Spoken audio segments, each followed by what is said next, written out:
Agora sim, ó, acesse o nosso aplicativo líderesapp.com, o nosso app. Você também pode apontar a câmera do seu celular para cá e daí você já entra direto no nosso aplicativo e também na nossa enquete que você pode votar e escolher os temas para o nosso encontro do ano que vem, o nosso Líderes em Movimento.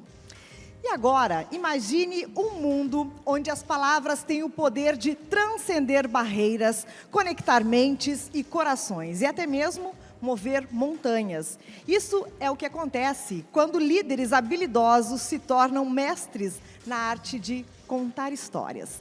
Este é o assunto do nosso próximo painel, que se chama O Poder das Histórias que Contamos. E como essas histórias geram engajamento e mudanças de alto impacto. Para isso, chamo ao palco o Chico Felitti, jornalista, sociólogo, escritor e roteirista brasileiro. Seja bem-vindo!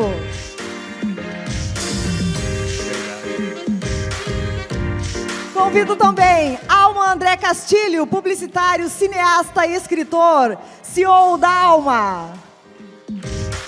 Olá, gente. Chega aí! Prazer estar aqui. Igualmente. E o mediador, o Gabriel Mogen, jornalista formado pela PUC do Rio Grande do Sul, trabalhou com programas da Rede Globo como Caldeirão do Hulk, Fantástico e Domingão por muitos anos. Chega aí, boa tarde, tudo bem? Então, é com vocês. Só fazer uma observação aqui, eu vi que a maior prova que o evento está sensacional é que você não vê as pessoas com sacola de muamba do lado, né? Então, ninguém desgrudou. Ninguém foi na fronteira, né? Você que pensa, você não viu o que eles fizeram no intervalo do almoço? Tá tudo lá no quarto do hotel. Obrigado, gente. Vamos lá. Hoje a gente vai conversar sobre o poder das histórias que contamos. Sobre como o storytelling pode influenciar um líder a influenciar e a mudar o ambiente ao redor. A história que vocês contam, elas têm um poder muito forte. Então, aqui, queria trabalhar com vocês dois, já dando só uma introdução sobre a palavra storytelling, porque todo mundo é um contador de histórias e hoje a gente fala storytelling. Então, pode só colocar todo mundo na mesma página rapidamente o que é o storytelling. Anotem aí que é muito importante, o que é muito complexo. Storytelling significa contar histórias. Todo o resto que contarem é para vender curso. É balela, exatamente. É coisa de coach, assim. Storytelling é o que você faz quando você chega em casa e conta para a pessoa que mora com você, seja seu parceiro, sua parceira, sua mãe, o que aconteceu naquele dia. Você teve 12 horas de trabalho, às vezes 8 horas de trabalho, se você estiver numa empresa boa, 6, e você vai resumir aquilo em 5 minutos ou 6 minutos. Você vai contar uma história que é uma habilidade inata que a gente tem e vai trabalhando, que é como eu vou tornar uma coisa que não é tão interessante numa narrativa que é interessante. Como é que eu vou contar uma coisa interessante para os meus amigos na mesa de bar? É só isso. Concordo completamente com o que a Alma disse, que é só contar história. Todo o resto é uma nova embalagem para um chocolate que existe há 3.000 anos. Não, eu quero até fazer uma pesquisa rápida. Alguém aí se considera um bom contador de história?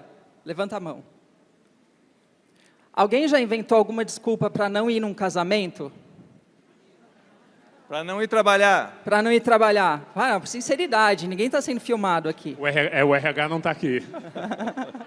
Porque quando você conta a história, é isso. Você tem que criar algo tão verossímil que a pessoa acredita e que justifica você estar faltando no trabalho ou faltar no casamento. Então, eu quero começar propondo para vocês a seguinte questão. Como a história pode engajar uma transformação de uma empresa ou de um local através de um líder ou do contador de histórias?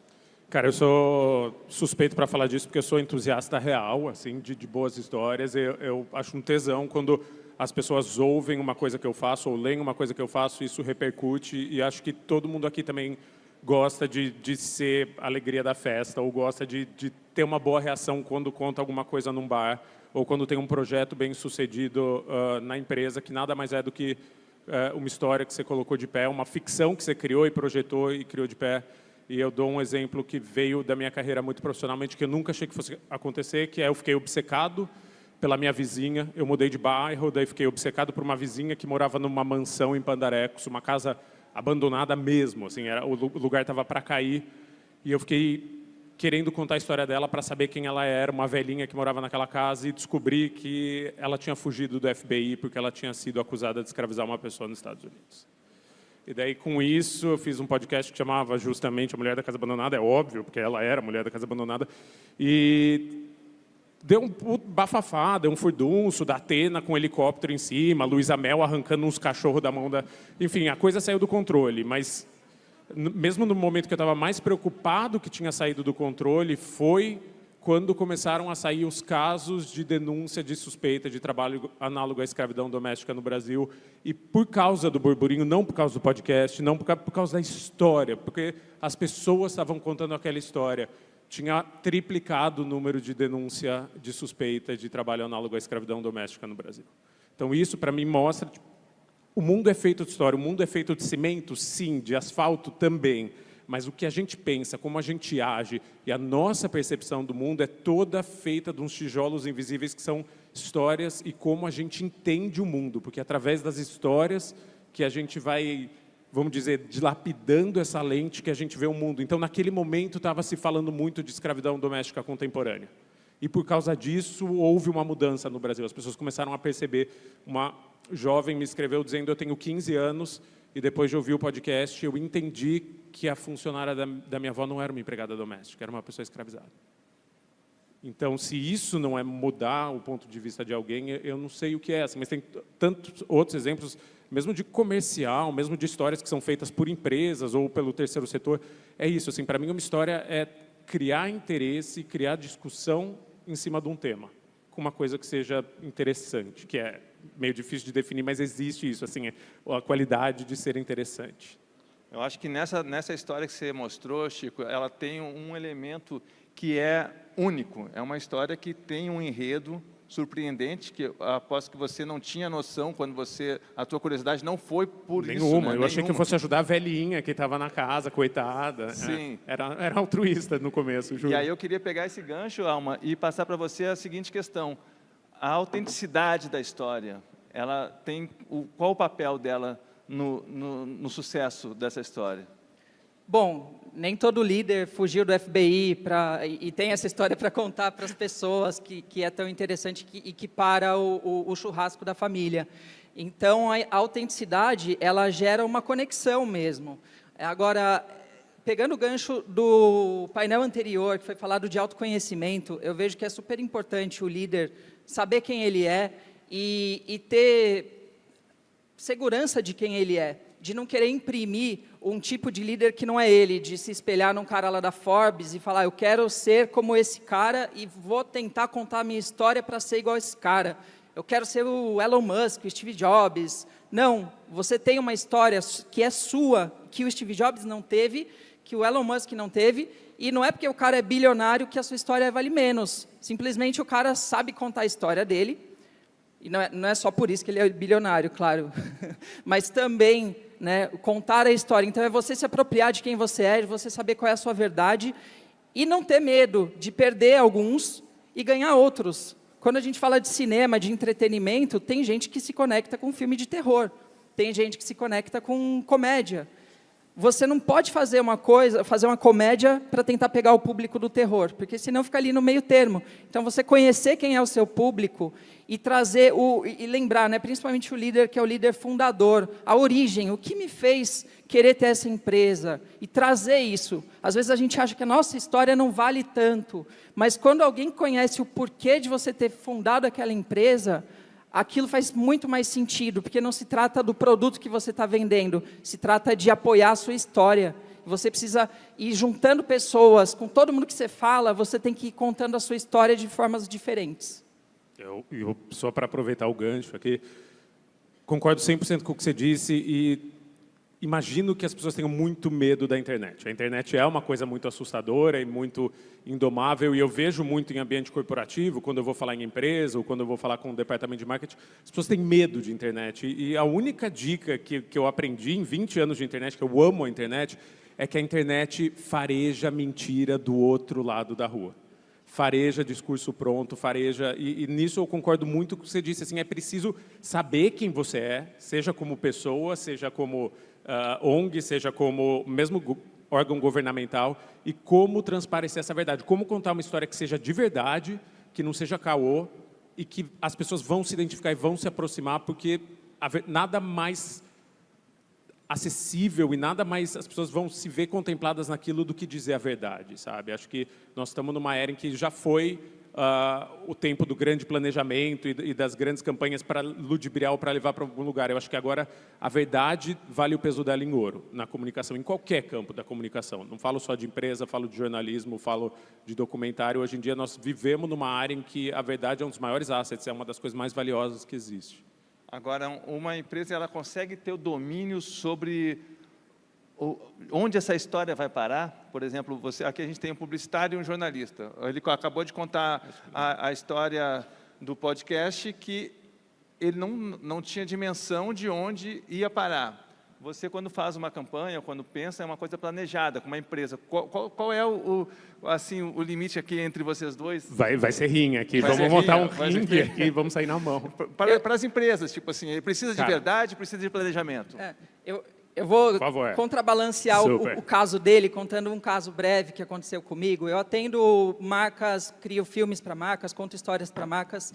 É o storytelling para empresas. E, em 2015, eu tinha o desafio de vender fralda para Huggies. Empresa, nem sei se eu podia falar marca aqui, mas eu tinha que vender fralda para uma grande empresa de fralda. E eu contei a história de uma mulher com deficiência visual que estava gestante e que, na hora que foi fazer o ultrassom, ela perguntou: como é meu filho, doutor? E aí, a gente imprimiu o ultrassom 3D e entregou para ela, e ela pôde conhecer o filho, tateando. E essa história, a gente sabia que ela ia ter muita repercussão, mas houve todo um equipamento. Teve relações públicas, teve um pouquinho de mídia impulsionada, porque é ilusão achar que uma história boa vai cair na pessoa certa logo de cara.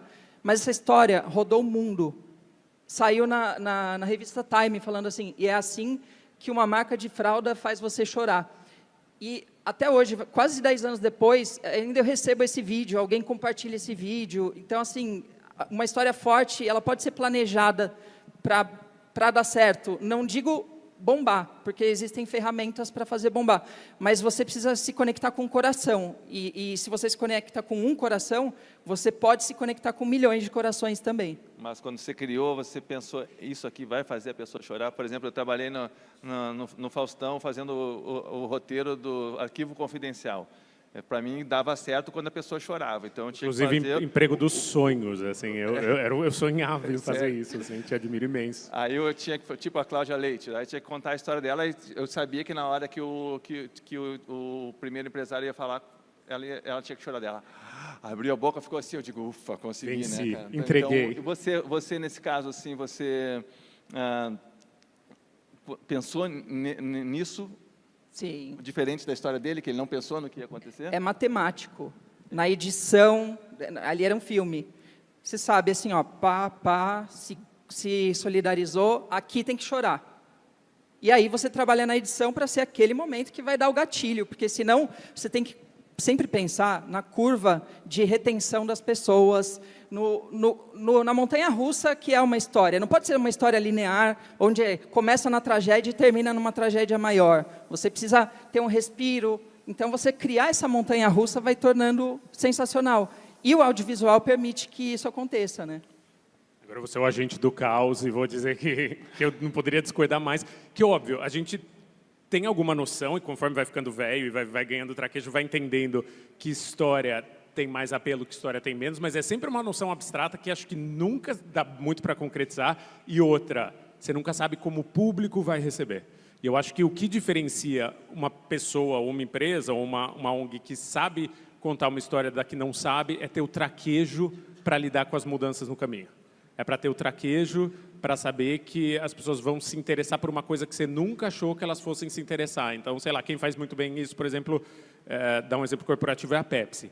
A Pepsi, quando ela admitiu que ela era a segunda opção e fez um slogan que era "pode ser Pepsi", funciona porque ela vai lá e admite, ela se ajoelha e fala, tudo bem, eu sei que você prefere Coca-Cola, eu sei que você acha melhor, mas por que não dar uma chance para a segunda opção? Eu acho isso genial, porque está falando com a verdade, está falando com uma coisa que existe, está no espírito, e muitas pessoas só pedem Pepsi se não tiver Coca-Cola, é o último recurso, e ainda assim ficam meio... Então, acho isso corajoso e acho isso o espírito de hoje, porque se alguém tivesse acontecido alguma coisa nessa campanha, por exemplo, que tivesse prestado mais atenção, chamado mais atenção do público, você poderia perder o controle completamente. Assim, vai que a médica o médico que está na campanha, porventura, foi acusado de alguma coisa, sabe? Tem um número imenso de variáveis e acho que a gente precisa reconhecer essas variáveis e lidar com elas para fazer um trabalho mais longo, muito mais do que achar que... Não sei, eu perdi a inocência de achar que eu tenho algum controle sobre as histórias que eu vou contar. Assim, não sei se é trauma, não sei se é... Mas eu acho que é a questão do repertório, né? Pegando esse exemplo que você deu do Pode Ser Pepsi, as pessoas que analisaram ali, que se debruçaram nesse trabalho, perceberam que aconteciam histórias recorrentes onde o garçom falava, não tem Coca, pode ser Pepsi? Pode ser. E aí eles tiveram essa sacada. Então, é igual assim, aí falando de uma liderança, eu sou mãe e a minha colaboradora é mãe também. Eu vou acessar o repertório dela de mãe para contar algo, sabe? É você ter uma prateleira de histórias e não uma história. E você entender que naquele momento o colaborador está desmotivado ou a mãe está sobrecarregada que não está vendo o filho. E aí quando você fala, eu também sou mãe, eu no começo da carreira também passei uma noite trabalhando e não vi meu filho, com verdade, né? Porque você também pode ser um grande manipulador de começar a ser um grande leitor, de entender como funcionam as mentes e ficar inventando história, e existem muitos desses manipuladores que contam histórias e engajam, mas que têm mentira. Aqui a gente está falando da parte ética também, mas dentro de você consegue se comunicar, mesmo não sendo uma mãe, com uma mãe, desde que você tenha o repertório dela, que você entenda qual é a dor que ela está sentindo. E aí eu acho que é a questão da sensibilidade do contador de história, de enxergar o outro antes de falar dele. Pois é, eu ia trazer a questão, assim, a gente está falando de histórias de marcas, histórias de mídia, de pessoas, e no ambiente corporativo, assim, o papel do líder, ele precisa contar uma história e cascatear essa história, e essa história vai fazer com que a marca, com que a empresa, independente do tamanho, se é para uma pessoa, 2 ou 20, que ela tenha o posicionamento interno do mundo corporativo. Como contar uma boa história nesse cenário? Cara, eu tenho um exemplo muito bom que aconteceu no Sebrae, juro que eu não estou puxando o saco, porque o contrato já foi assinado, mas eu fui dar uma palestra no Sebrae das Alagoas, em Maceió, recentemente, e fui procurar depois da palestra por uma moça que falou, cara, eu tenho uma empresa pequenininha e eu quero fazer um podcast. Eu falei, tá, a empresa é do quê? Fiquei super interessado. Ela falou, é uma empresa de recuperação de HD. Ou seja, seu computador pifou, você não quer perder o que tem no HD, você vai lá e recorre a ela. Eu falei, tá, conta mais. Já pensando, porra, não vai dar em nada, não tem a menor possibilidade. Daí ela falou, eu quero, em cada episódio, contar uma história de uma recuperação de HD. E a primeira história que ela contou, ela falou, aconteceu anteontem. Foi uma moça que vive de fazer conteúdo erótico para o OnlyFans e ganha $30 mil por mês e estava desesperada porque ela perdeu todo o conteúdo dela. E eu gravei e a gente vai contar a história de como foi resgatar esse conteúdo dela. Eu falei, cara, isso é genial, isso não é só bom, isso é genial para as pessoas entenderem o que é o seu negócio de uma maneira que elas vão querer ouvir, porque é divertido, é curioso, é peculiar, é único e é humano. Assim, é uma pessoa preocupada que vai perder o emprego. Para ela, perder o HD seria perder o emprego. Então, isso para mim é um exemplo maravilhoso de onde estão as boas histórias, e elas estão em todo lugar, inclusive dentro das empresas, mas às vezes não no lugar óbvio, não onde a gente pensa que ela vai pousar. Eu acho que é um pássaro um pouco mais selvagem do que a gente pensa, a boa história, e ela pousa onde ela quiser. E nosso dever é só ser minerador ou minerador e encontrar ela muito mais do que criar ela. A gente não tem poder de criar ouro, a gente tem poder de encontrar o ouro, se muito. Porque eu acho que toda marca hoje, ela não se posiciona também, mas ela não tem a força maior se posicionando através de um comercial de 30 que vai abrir algum programa de rádio, algum programa de televisão, ou mesmo um podcast que vai estar patrocinando uma vinheta, né? Eu acho que toda empresa ela consegue se posicionar como marca através de conteúdos e através de histórias. Existe também aquele comercial que vai passar no Fantástico e que vai mostrar que aquela marca é daquele jeito. A cota do BBB, que é arrebatadora, assim, sua marca aparece no Big Brother, vende tudo que tem para vender mais um pouco, assim, ainda tem isso. Mas ela está dentro do BBB, né? Ela está dentro do de uma contexto, história, né? Ela não está fora, não está na vinheta de abertura. Na publicidade existe a questão da frequência. Quando você fala muitas vezes a mesma mensagem, a pessoa acaba absorvendo, né? Não sei quem é da geração compre batom. Pois é, aquilo lá ficou na cabeça para sempre, traumatizou. Toda vez que eu vejo um batom, eu preciso comprar um batom. Então, Quem assim, bate é o frio. Exatamente. Aí eu já é fui um mais pouco, longe, esse aqui ele já não agora é ele não lembra. muito da minha... Mas eu estudei isso na faculdade. Quem bate é o frio. Agora, falando de história, nem todo mundo é uma grande marca que tem milhões para botar ali, né? Falando das histórias que engajam, como que você forma uma cultura, como que você espalha a cultura que não seja um livreto, um PDF para os colaboradores. Pô, a gente tem um monte de plataforma hoje que é comunicação de ser humano para ser humano, né? O LinkedIn, o Instagram, o TikTok. Tem gente que é meio, eu TikTok, empreendedor, TikTok é ótimo. Eu não estou no TikTok, mas assim, muita gente está no TikTok, e não só as grandes marcas, e funciona, desde que você saiba adequar o seu discurso. E lá você tem a oportunidade diária de contar uma atitude sua que você teve, que condiz com a cultura da empresa que você fundou, ou mesmo da empresa que você está lá, mas você, como líder, precisa propagar essa cultura, através do exemplo. É assim que um pai educa um filho, através do exemplo. E quando a gente fala de storytelling, fala-se muito de contar história, mas tem que pensar que na nossa vida existe um filme que aconteceu, mas um filme que está acontecendo. Então, as minhas atitudes aqui já estão dizendo quem eu sou enquanto personagem, enquanto protagonista. E você está protagonizando uma história o tempo todo, e sempre vai ter outros protagonistas ou co-protagonistas junto com você, e sempre vai ter uma audiência. Então, se você conta uma história maravilhosa, mas você esculacha um subordinado seu na frente de todo mundo, não tem história boa que vença isso. Não, e vai vazar, né? Com a quantidade de produção de conteúdo que você tem e com a rapidez que você tem de internet de informação, coerência é isso. Não adianta você se vender no intervalo do Fantástico com somos do bem, e 2 dias depois aparece um escândalo trabalhista na sua empresa. Assim, tem uma coisa de ser coerência, de ser quem você é de fato, que não tem mais dinheiro de mídia que sustente. Eu acho que se existe um aspecto positivo da internet é isso, tudo ficou poroso, tudo ficou transparente. E, Chico, eu queria perguntar uma coisa para você. O começo, assim, como produtor de conteúdo, assim, cada empresa, cada líder que está aqui vai contar ou a história pessoalmente, ou vai usar uma ferramenta. O que a gente tem de ferramenta e o começo? A gente não vai começar já com a fórmula pronta. Tá. Existe espaço para errar? Quanto tempo que a gente pode errar nesse começo? Tudo que tem é espaço para errar. Assim, eu sou a pessoa que diz, quando perguntam quando é para eu começar a fazer, eu digo, já era para ter começado ontem. Porque você tem tudo. Com um celular, você consegue chegar em milhões de pessoas.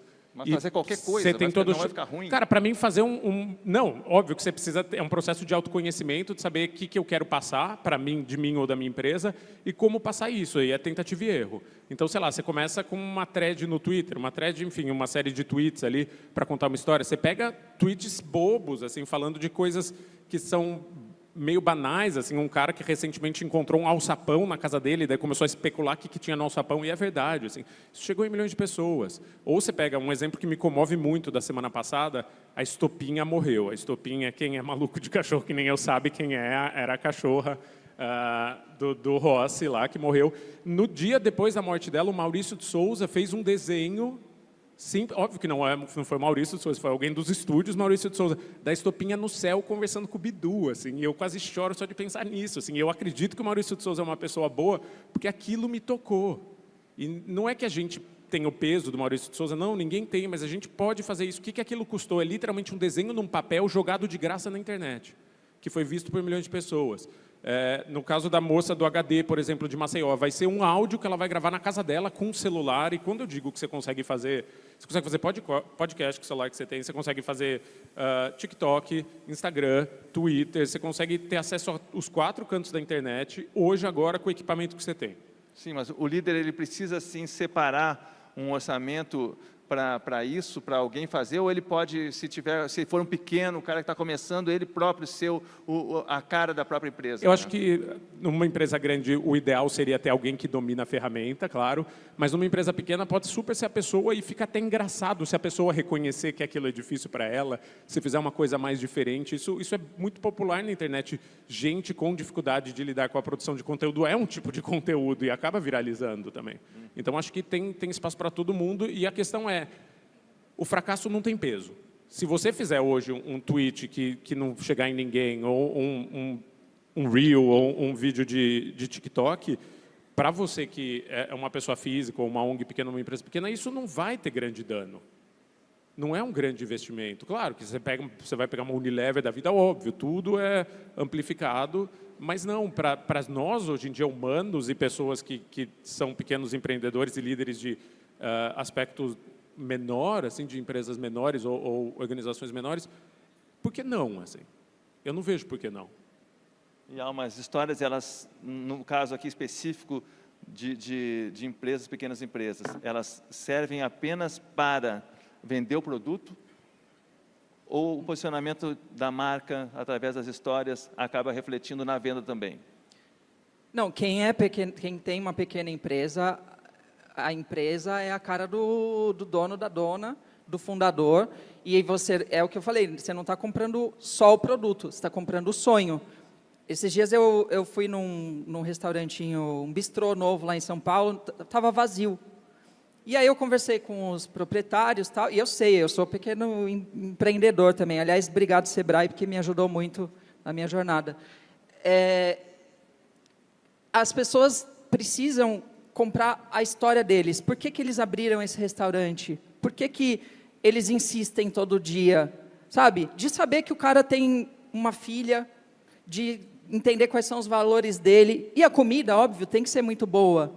Mas... e até a comida, contar a história da comida. Então, assim, quando eu penso no micro, eu não penso só em grandes plataformas. Eu penso numa reunião que você vai ter e que você precisa tirar uma história sua da prateleira, porque a pessoa ali pode ser um investidor, pode ser um cliente com potencial para abrir portas, e ele não vai comprar necessariamente a história que você falar do seu drama, que, porque eu não tinha o chinelo para usar, e agora eu estou aqui, não sei o quê. Às vezes sim, às vezes não. Mas... eu vou até fazer uma pergunta aqui. Quem prefere filme do que série? Quem prefere filme? Quem prefere série? Está meio a meio, né? Normalmente a série te dá a oportunidade de conhecer um personagem a longo prazo. E aí o roteiro da história em si pouco importa, depois que as pessoas já se engajaram, já se identificaram com aqueles personagens. Então tem que pensar que as suas redes sociais são temporadas. Você é um personagem da vida real que está mostrando, está dando oportunidade das pessoas conhecerem um aspecto seu a cada postagem sua. Até aquela postagem que flopa, que ninguém compartilha, tem muita gente vendo. E assim, já deve ter acontecido com vocês, né, que todo mundo desanima quando precisa investir no Instagram, e aí não engajam e tal. Mas já deve ter acontecido com vocês, alguém falando, nossa, eu adoro as coisas que você posta. Aí você fala, ô condenado, por que você nunca deu um like para eu saber que você adora?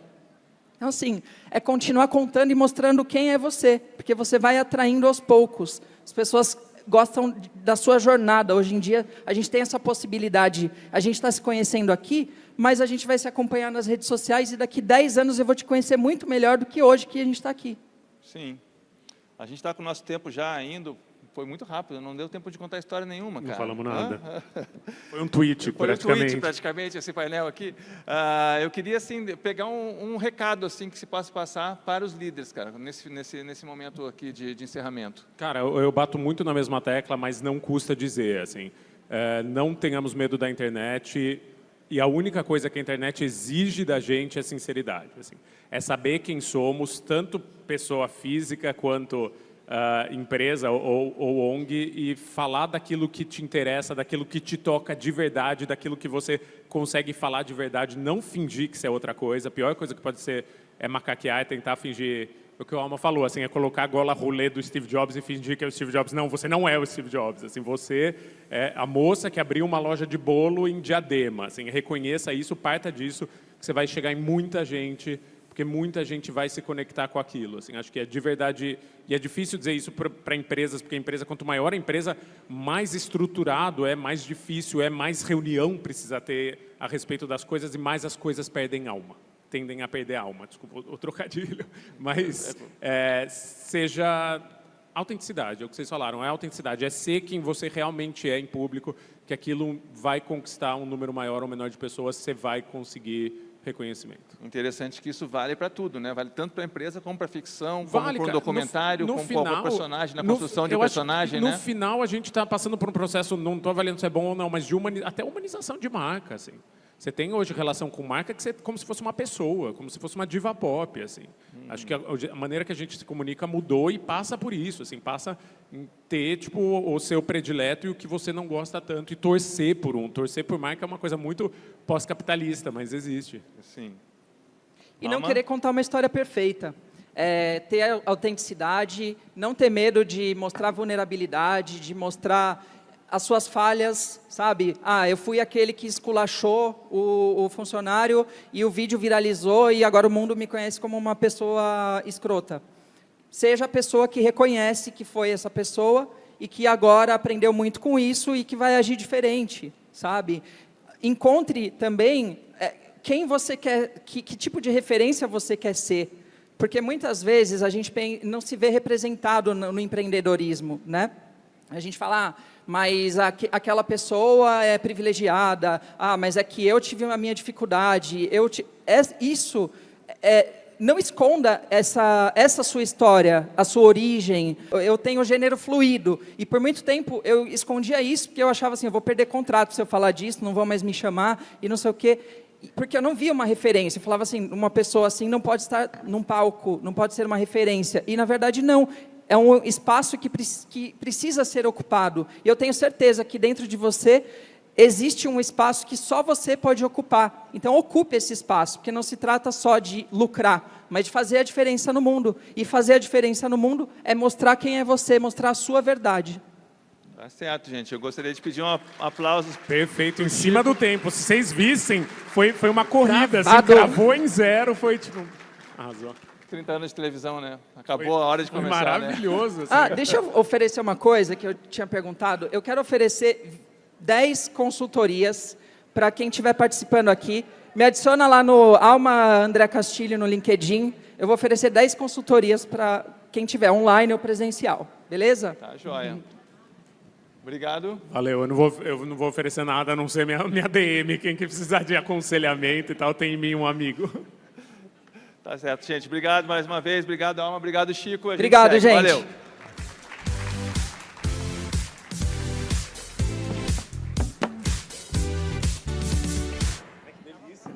Muito obrigada aos nossos palestrantes, o Chico Felice, prazer te conhecer, Chico, que vai ter história, né? Muito obrigada ao nosso mediador, o Gabriel Moji, e também ao Alma André Castilho, contadores de histórias. Eu, como jornalista, adoro contar histórias e como lava a alma da gente contar boas histórias e que tenhamos sempre narrativas maravilhosas para levar ao nosso público, porque o poder das histórias que contamos foi o nome, então, agora, dessa apresentação.